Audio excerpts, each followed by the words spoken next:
Sending money from Canada to Dubai can be a straightforward process if you follow the right steps.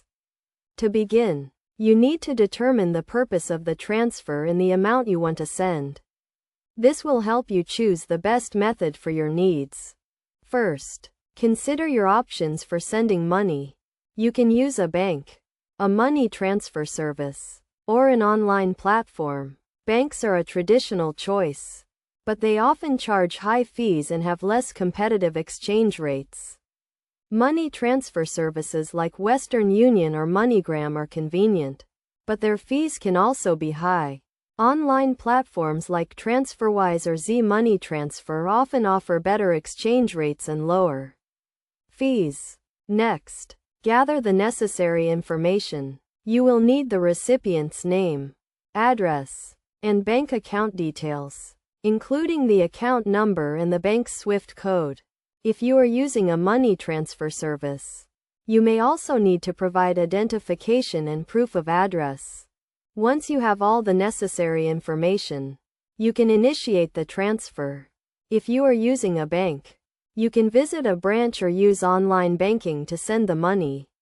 If you are using a money transfer service or online platform, you can create an account and follow the prompts to initiate the transfer.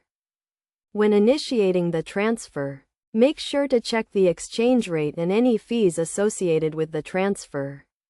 You should also ensure that the recipient's bank account is capable of receiving international transfers. Some banks may have specific requirements or restrictions for receiving international transfers, so it is a good idea to check with the recipient's bank beforehand. After initiating the transfer, you will receive a reference number or tracking number. This will allow you to track the status of the transfer and ensure that it is delivered to the recipient. The transfer time will depend on the method you choose, but it can take anywhere from a few minutes to several days. To avoid any potential issues, make sure to research the company you are using and read reviews from other customers. You should also be aware of any transfer limits or restrictions that may apply. Additionally, be cautious of any transfer scams or phishing attempts, and never send money to someone you do not know or trust. In summary, sending money from Canada to Dubai requires some planning and research, but it can be a relatively simple process. By choosing the right method, gathering the necessary information, and initiating the transfer, you can ensure that your money is delivered safely and efficiently.